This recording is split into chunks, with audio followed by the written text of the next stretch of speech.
साहेब, बैठिए।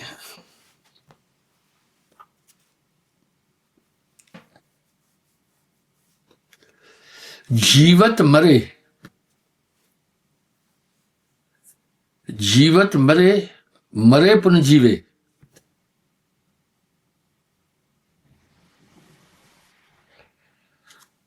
बड़ी अटपटी सी बात लगेगी। आज इस पर बात करेंगे। मरते मरते जगमुआ,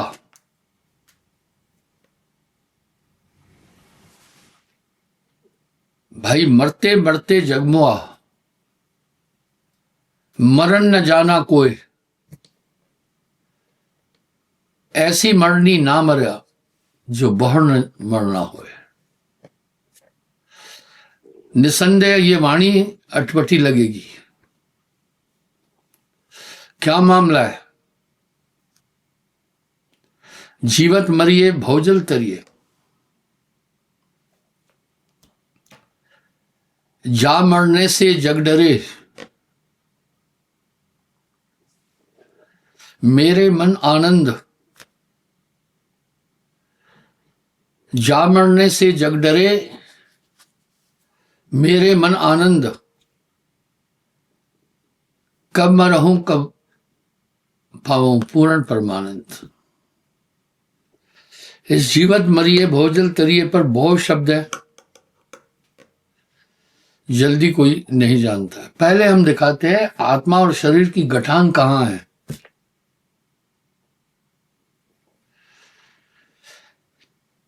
जड़ चेतन की ग्रंथ पड़ गई, यद्यपि मिथ्या छूटत कठिनाई।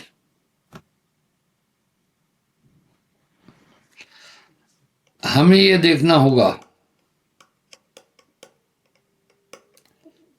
आत्मा और शरीर की गठान कहां है। इसको उत्तरकांड में गोस्वामी जी कह रहे हैं, ये गठान समझना है। जड़ चेतन ही ग्रंथ पड़ गई, यद्यपि मिथ्या छूटत कठिनाई। कह रहे भाई जड़ और चेतन की गठान लगी है, हालांकि मिथ्या है, पर तो भी नहीं छूट रही है। साहब के शब्दों में बड़ा रस और सार है।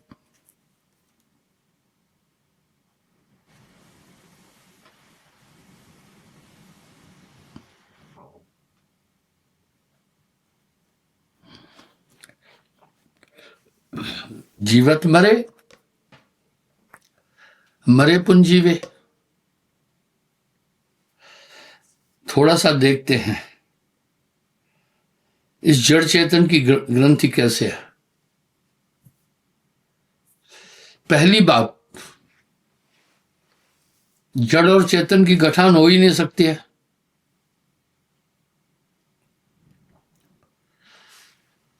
यही गोस्वामी जी ने बड़े सुंदर तरीके से कहा, जड़ चेतन है ग्रंथ पड़ गई, यद्यपि मिथ्या छूटत कट नहीं। जड़ तो पंचभौतिक तत्व, चेतन आत्मा। आत्मा फंसी कहां है, इस गठान को खोलना है।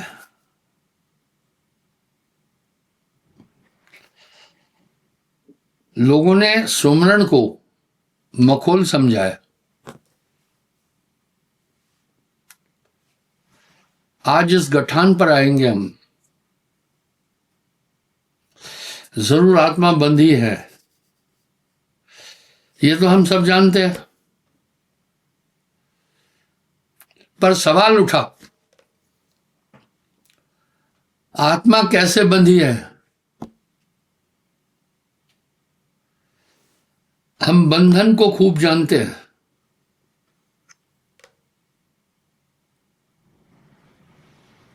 हम सब बंधन को समझते हैं।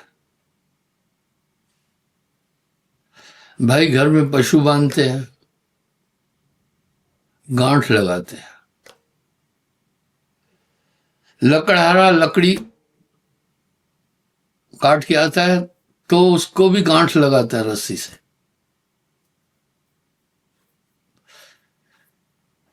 बोरे में सामान भरा तो भी हम गांठ लगाते हैं। गठान हम समझ रहे हैं, लेकिन विडंबना है। आत्मा चेतन है, पंच तत्वों से रहित है।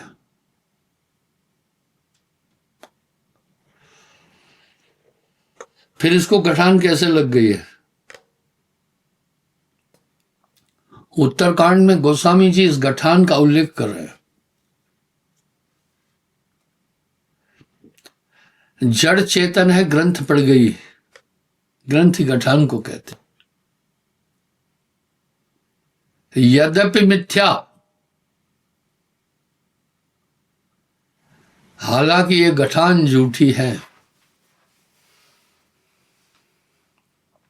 पर छूटत कठ नहीं, छूट नहीं रही है। आत्मा कहां है शरीर में?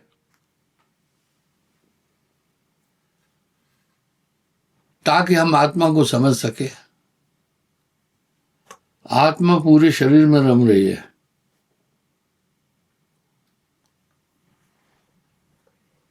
देखते हैं,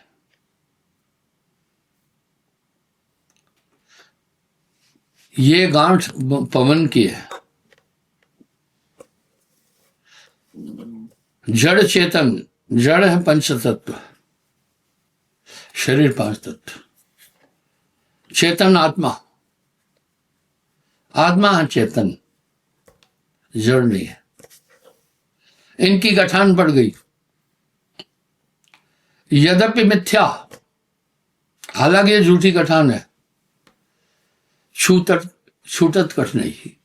ये कैसी गठान है? भ्रमांक। जैसे शेर कुएं में अपनी परछाई देखकर दूसरा शेर समझकर दहाड़ता है, अपनी आवाज ही प्रतिध्वनिता होकर आती है। वो सोचता है दूसरे शेर ने प्रतिक्रिया की और जंप लगाता है। उसे कौन मारा? कोई नहीं मारा। जैसे बंदर चने का प्रेमी है और शिकारी पकड़ने के लिए लोहे की सुराही बनाते हैं, उसमें भीगे चने डाल देते हैं और जमीन में गाड़ते हैं। बंदर चने का शौकीन है, संकरे मुंह में पतला हाथ डाल देता है, मुट्ठा भर लेता है। अब मुट्ठा भरने के बाद हाथ चौड़ा हो गया। अब हाथ बाहर निकालने की कोशिश करता है, निकलता नहीं है। मूर्ख बंदर अपने परिवार के लोगों को बुलाता है अपनी भाषा में, मुझे किसी ने पकड़ लिया है, छुड़ाओ। सच ये है, घड़ा जड़ है, घड़े ने नहीं पकड़ा है। उसके अंदर चने की आकांक्षा थी, इसलिए उसने अपने आप को खुद जकड़ा है। इस पर साहब ने एक बड़ा सुंदर शब्द कहा है,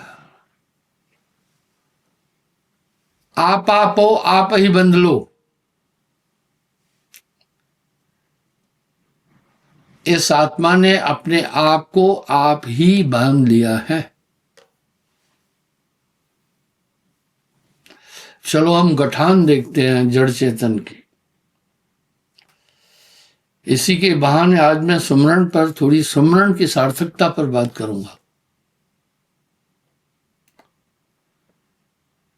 ये गठान कैसे खुलेगी सुमरण से, ये भी बताऊंगा। जप तप संयम साधना, भाई जप तप संयम साधना, सब सुमरण के माँ।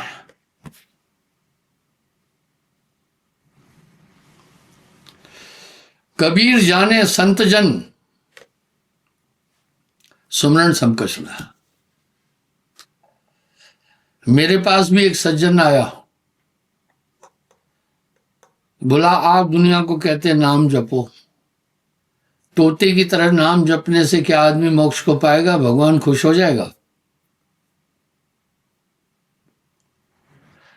मैंने पहले कहा इसको अपना अंदर का पूरा जहर उगलने दो, फिर बात करूंगा।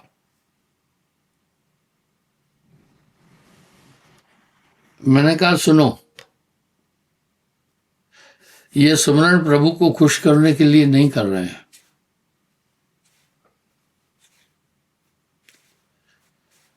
सुमरण प्रभु को खुश करने के लिए नहीं है। सुमरण तो एकाग्रता का एक आयाम है, एकाग्र होने का एक साधन है। इसी सुमरण पर आगे बात होगी आज। जप तप संयम साधना सब सुमरण के माँ है। कबीर जाने संत जन, सुमरण सम कछु नाहि।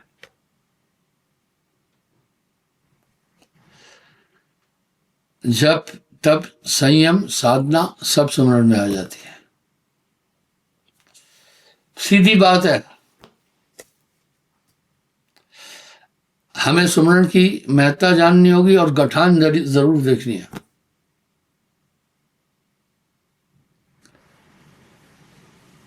जप तप संयम साधना सब सुमरण के माँ है।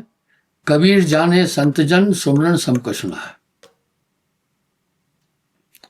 सुमरण कैसा? फिर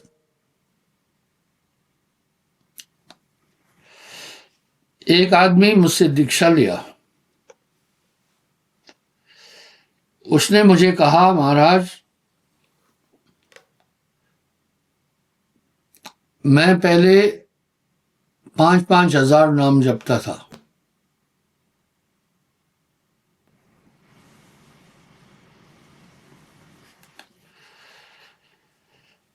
माला से।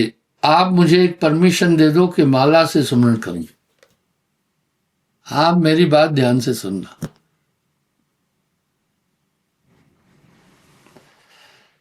मैंने कहा नहीं, माला से सुमरण करना नहीं है। इस माला पर साहब ने एक शब्द कह दिया,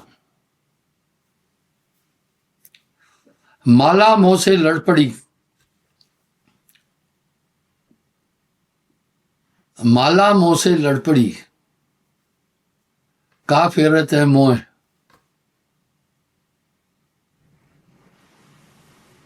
मन माला के फेरते प्रभु मिलिए तो है।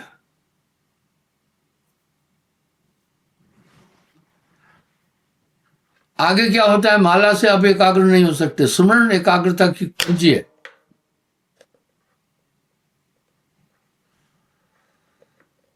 माला तो कर में फिरे,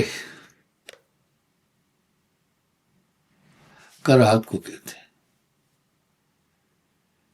माला तो कर में फिरे, जीभ फिरे मुख माह। मनवा तो 10-10 फिरे, ये तो सुमरण ना। माला तो हाथ में घूमती है। माला जपने वाला कभी एकाग्र हो ही नहीं सकता है। वो माला फेरता है प्रभु प्रभु प्रभु प्रभु, और एक हाथ से दाने को आगे बढ़ाता जाता है। उसका ध्यान कभी प्रभु में नहीं है। अब उसका ध्यान कहाँ है? वो माला के ऊपर फिर सुमेर होता है। जहां माला खत्म होती है एक गांठ है, एक दाना है ऊपर, सुमेर। वो उसकी तलाश में है। वो सुमरण है ही नहीं। प्रभु प्रभु प्रभु करता जाता है और अंगूठे से माला को आगे करता जाता है। उसका ध्यान कहाँ है? उसका ध्यान उस सुमेर में है।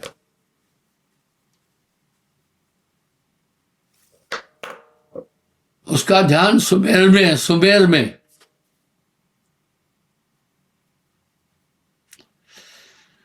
अब 101 दाने की माला है। अब वो जान गया,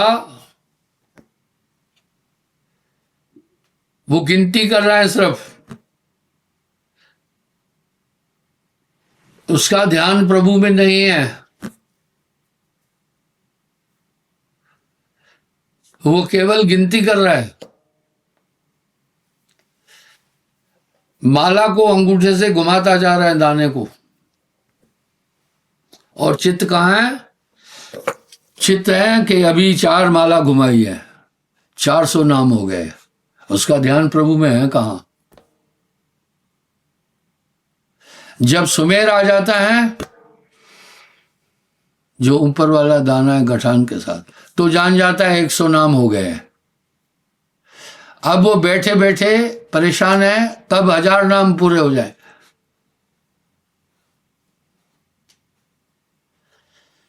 इस तरह वो 100 दाने वाली माला 10 बार पूरी करता है, 1000 नाम हो जाते हैं। भला आप सोचो, ये कोई प्रभु में ध्यान था? इसका ध्यान तो भाई गिनती में लगा हुआ था और अंगूठे से क्रिया कर रहा था, दाने को आगे बढ़ा रहा था। तो ये माला सार नहीं है, माला का सुमरन। माला के सुमरन पर तो साहब ने तंज कसे है। माला तो कर में फिरे, जीभ फिरे मुख माह, मनवा तो 10 दिस फिरे। ये भी सुमरन है। माला मोह से लड़पड़ी, क्या फेरते हैं मोह, मन माला के फेरते प्रभु मिलेंगे तो फिर कौन सी माला? वो सुने, माला श्वासों श्वास की,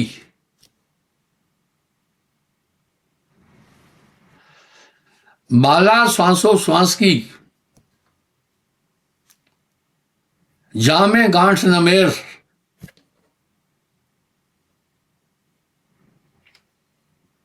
भाई माला तो श्वास की। नानक देव जी फरमा रहे हैं, श्वासा की माला नाल सुमरा में तेरा नाम। अब समझना श्वास का सुमरन कैसे करें।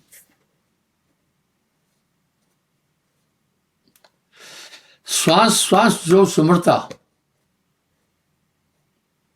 वह एक दिन मिली आए। अब श्वासा का सुमरन क्यों? इसकी प्रासंगिकता समझो। आत्मा का वास प्राणों में है।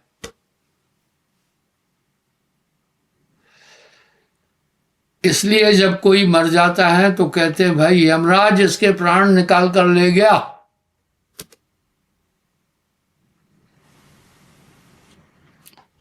शरीर में आत्मा कैसे है ये समझना।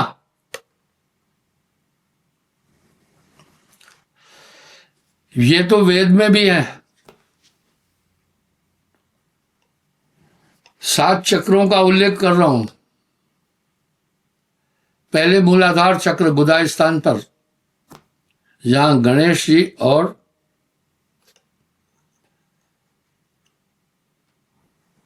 सिद्धियों का वास है। दूसरा चक्र है विश्व स्वादिष्ठान चक्र शिशुनेन्द्रिय पर, जहां प्रजापति ब्रह्मा और सावित्री का वास है। तीसरा है मणिपूरक चक्र नाभि में, यहां पर विष्णु का वास है, पालन करता। ब्रह्मा को सृष्टिकर्ता कहते हैं, इसलिए वो स्वादिष्टान उसमें शिशुनिद्रि पर वहीं से बीज है, वहीं से सृष्टि है। चौथा अनहद चक्र है जो अहंकार की उत्पत्ति करता है हृदय में, वह शिव है। मैं हूं यह अनुभूति अनहद चक्र से होती है। पांचवा कंठ में विशुद्ध चक्र है, जहां सरस्वती आदि शक्ति का वास है, यहीं से वाक्य और है। छठा आज्ञा चक्र है, यहां आत्मा है। सातवां सहस्त्र सार है, जहां पर मन है। इसका मतलब है कि आत्मा का वास आज्ञा चक्र में है। ये वेद भी कह रहे हैं, साहब ने भी कह दिया है, सभी संतों ने भी कहा। अब आत्मा क्या कर रही है आज्ञा चक्र में? श्वासों का आवर्तन परावर्तन कर रही है। ये श्वास नाभि में पहुंचती है, जो आत्मदेव बैठकर श्वास ले रहा यूं,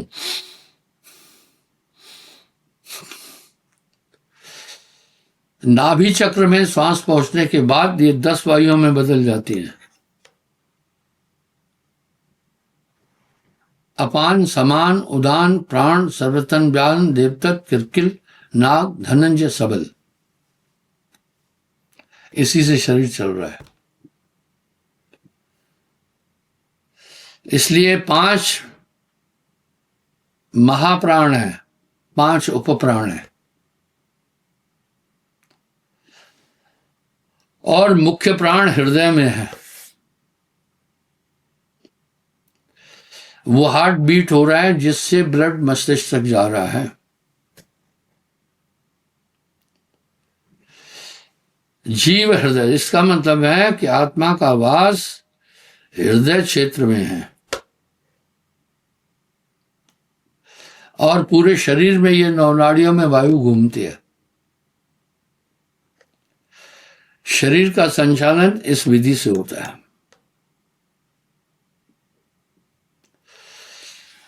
अब सुमरण का महत्व क्या है वो समझना। और आदमी जो श्वास लेता है, ये ईंडा नाड़ी है, ये पिंगला। बाएं ईंडा, दाहिने पिंगला।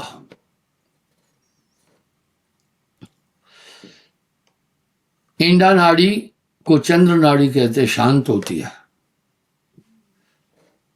और पिंगला नाड़ी सूर्य नाड़ी है। जब ये नाड़ी चलती होती है, शरीर में तेज रहेगा। जब बायां स्वर चलेगा तो शरीर शांत रहेगा। आदमी शरीर के बारे में कक्का किक्की भी नहीं जानता है कि शरीर का संचालन कैसा होता है। एट ए टाइम एक श्वास चलती, एक बंद हो जाती है। अब श्वासों के सुमरण का महात्म क्या है समझें।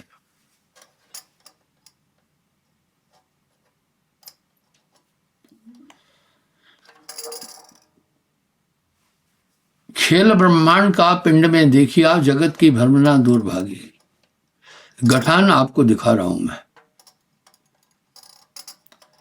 पवन ने धूका दिया, गगन गर्जो आए के।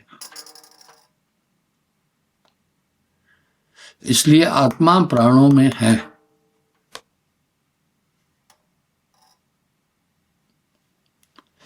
अब श्वासा का सुमरण कैसा है वो समझे। यहां साहब एक शब्द कह रहे हैं, आपको मैं योग नहीं सिखा रहा हूं, सहज योग। ईंडा पिंगला सम करे, उर्ध और अर्ध विच ध्यान लावे। कहे कबीर सो संत निर्भय भया, जन्म और मरण का भ्रम माने। अब सुमरण यहां क्या है वो समझिएगा। साहब अपनी वाणी में कह रहे हैं कुंजी बताए दूं मैं ताला खुलन की, करो रे जतन सखी साई मिलन की। कह रहे कुंजी बताए दूं मैं ताला खुलन की, करो रे सखी जतन साई मिलन की। अब श्वासा नाभि में कौन कैसे जा रही है? श्वासा नाभि में आप पहुंचा रहे हैं। उदाहरण, खुद नहीं जा रही है। आप कहीं जा रहे हैं पैदल, आप किसी से बात करते भी जा रहे हैं, पर आपके पैर बढ़ते भी जा रहे हैं।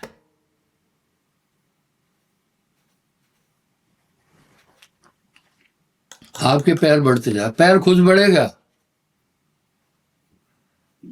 पैर आपने चलाए। अब आपको लगेगा हम बातचीत करते जा रहे थे, पैर कैसे चले? आपने पैर भी चलाए और बातचीत भी कर रहे थे, पैर खुद नहीं बढ़ रहे थे।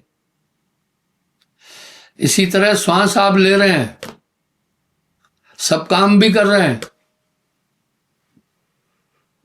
लगातार आप श्वास ले रहे हैं, आदमी को नहीं पता है। श्वास लेने के लिए एक क्रिया कर रहे हो, यूं छोड़ने के लिए क्रिया कर रहे हो। भाई पटना में ये माइयों बहनों के क्षेत्र में जो बैठे हैं, बार बार मूवमेंट हो रही है, क्या मामला है?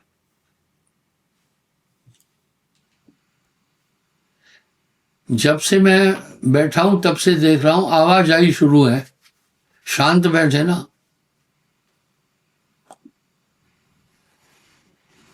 तो श्वासाएं आप खुद पहुंचा रहे हैं। अब श्वासा के सुमरण का महात्म जानना।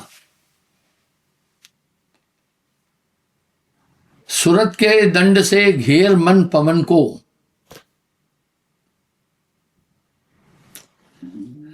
सूरत के डंडे से, ध्यान रूपी डंडे से घेर मन पवन को, मन और पवन को घेरो, फिर उल्टा चले, फिर उल्टा चले। धर और अधर विच ध्यान लावे, कहे कबीर सो संत निर्भय हुआ, जन्म और मरण का भरम माने। अब फिर उल्टा चले, कहां जाए?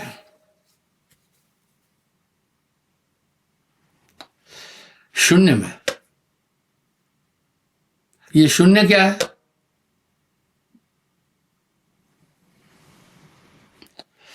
इस शून्य पर साहब ने कह दिया, शून्य महल की फेरी दे सो बैरागी पक्का हो गई।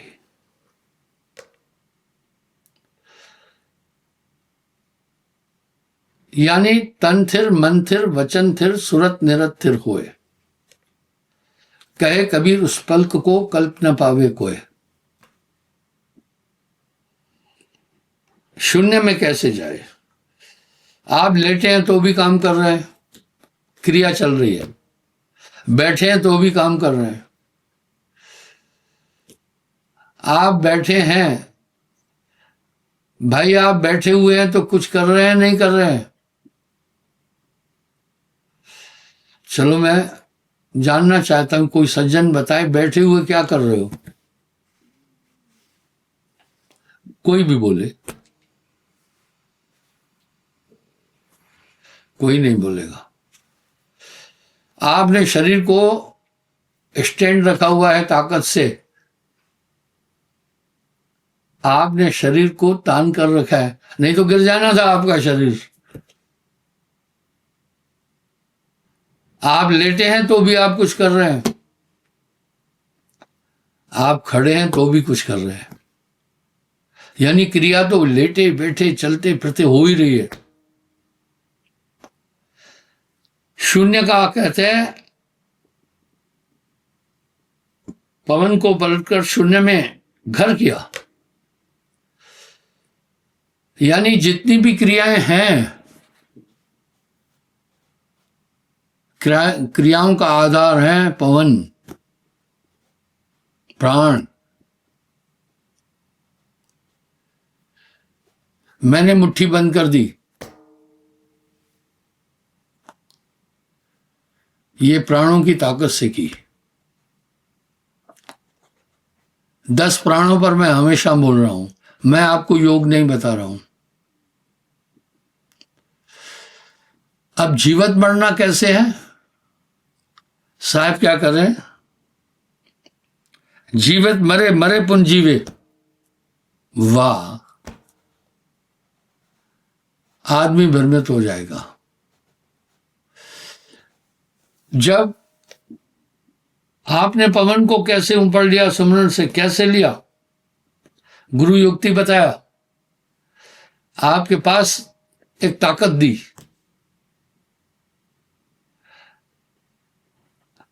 एक कागज का टुकड़ा है, उस पर उसकी वैल्यू 500 रुपए है। रिस्पॉन्स भाई रिजर्व बैंक ऑफ इंडिया, कागज वो 20 पैसे का भी नहीं है, उसकी वैल्यू 500 रुपए है। रिजर्व बैंक कहती है, I promise to pay the bearer a sum of 500 rupees.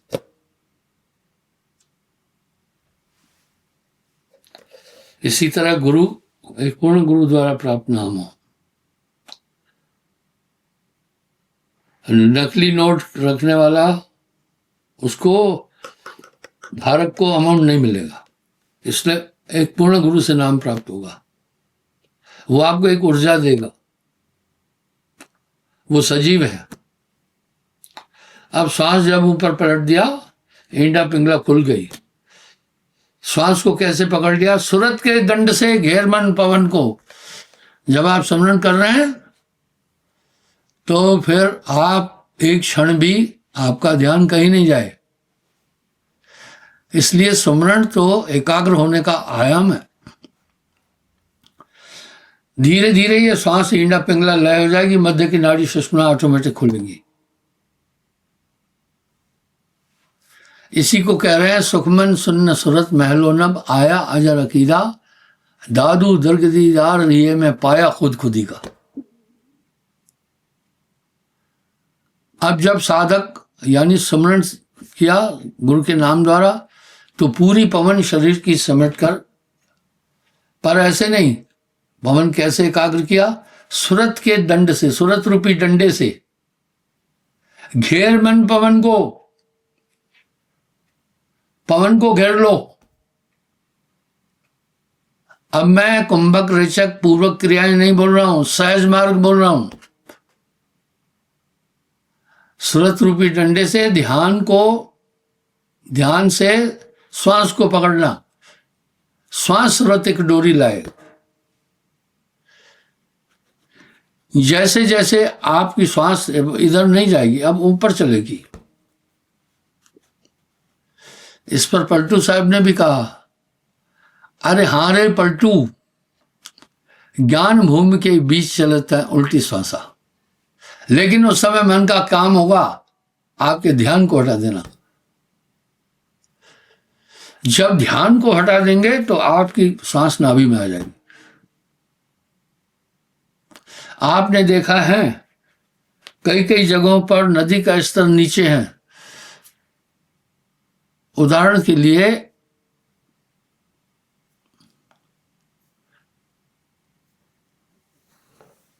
Ravi नदी पर लखनपुर को के पास रावी बह रही है। वहां का जल स्तर, लेवल ऑफ लैंड जम्मू से नीचे है। तो वहां वाटर को लिफ्ट करते हैं, मशीनों द्वारा पानी को उठाते हैं। जब पानी उठाया तो जम्मू तक आ रहा है।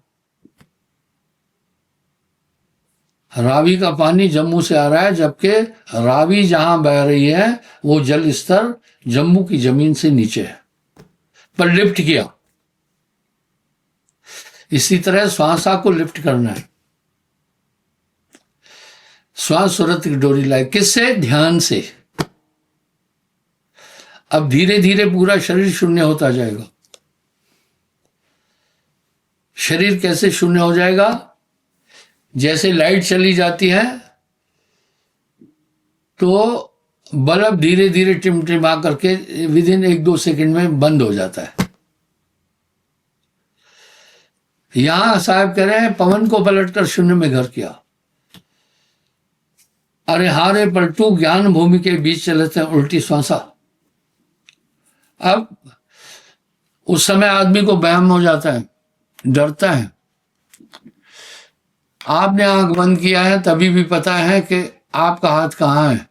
उदाहरण के लिए मेरा हाथ, मैंने आंख बंद की है, देखो मेरी एक उंगली उठी। आंखें तो बंद थी, उंगली कैसे उठी? क्योंकि पवन की, पूरे शरीर में पवन था, मस्तिष्क ने यहां से आज्ञा दी तो ये उठा, एक उंगली उठी। लेकिन जब ये श्वास सिमट करके सुषुम्ना में जाती है तो बॉडी सीज हो जाती है। नीचे आपको लगेगा आप मर चुके हैं, शरीर नहीं है। बाजे लोग डर जाते हैं। इस तरह से शून्य अवस्था वो है कि तन मन इंद्रियां सभी 5 कर्मेंद्रियां ये सब सीज हो जाए। इसको कहा जीते जी मरना। तब वो शून्य पलट जाती है। अब इसको साहब क्या कह रहे हैं? मरे पुनः जीवे। वहां अंतभाग शरीर की प्राप्ति हो जाती है। छूट गया तन ये नेह वाई से लगे। इसलिए कहा निरंतर स्मरण करते रहना, बन जाएगा काम। आप भोजन को सिर्फ चबाकर उधर तक पहुंचाओ, पेट तक, बाकी पेट पूरा काम करेगा। अंदर सिस्टम में विटामिन अलग होंगे, प्रोटीन अलग होगी, ठोस पदार्थ और अलग होंगे, सब चीजें अलग होती जाएगी। इसी प्रकार से छूट गया तन एह। अब चेतन बाहर निकला, आत्मा। ये थी गठान। ये गठान है मन और माया की। आत्मा श्वास में बंधी है और श्वास पूरी नाड़ियों में घूम रही है। इसलिए आत्मा भी अपने को शरीर मान रही है।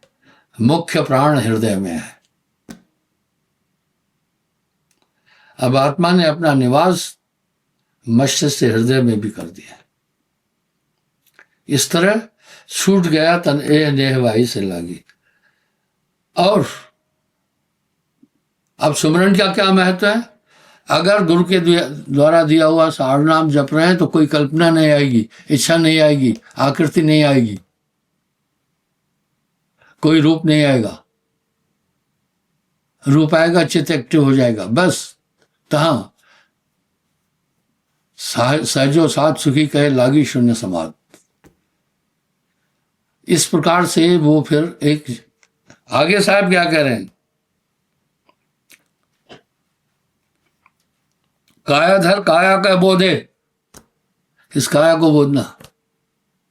आवागमन रहत घर सोधे, आवागमन से रहत घर की तरफ चले। जीवत मरे मरे पुन जीवे, उन बसे महारस पिए। महाशून्य में रहे समाई, मरे न जिए आए न जाइए। अब यहां साहब एक बात और कह रहे हैं, कुंजी बताए दूं मैं ताला खुलन की। आप सुमरन को समझ जाना। अभी जब तब संयम साधना, सब सुमरन के मां। कबीर जाने संत जन, सुमरन सब कुछ न। ठीक वैसे ही एक बच्चा था, अपनी मां को परेशान करता था। क्या? मां बच्चे से बड़ा अटैचमेंट रखती है, स्वाभाविक है, उसमें ममत्व है। तो बच्चा कभी कहता था मुझे पनीर खाना है, मां बेचारी पनीर बनाती थी, उसमें बड़ा टाइम लगेगा। कभी कहता था बर्फी खानी है, मां बर्फी बना देती थी। कभी कहता था रबड़ी खानी है, माँ रबड़ी बना देती। कभी कहता था दही खानी है, मक्खन खाना है, माँ बेचारी मक्खन बनाती थी। एक दिन उसके बाप ने कहा, देख बेटे तू माँ को बड़ा तंग कर रहा है, तू दूध पी ले, सिर्फ उसी में रबड़ी है, उसी में घी है, उसी में मक्खन है, उसी में दही है, उसमें सभी चीजें। इस तरह साहब भी कह रहे हैं सिमरन में सब कुछ है, जप तप संयम साधना योग आदि सब उसमें है। जप तप संयम साधना सब सिमरन के माँ है। कबीर जाने संत जन सिमरन सम कछुना है। यह है जीते मरना, मरते मरते जगमुआ मरण न जाना कोई, ऐसी मरनी ना मरा जो बहु न मरना है। क्षमा चाहता हूँ, मुझे पौन घंटा हो गया बात करते। तो भाइयों बहनों, हर सत्संग के बाद मैं एक ही शब्द कहता हूँ, सिमरन जरूर करना।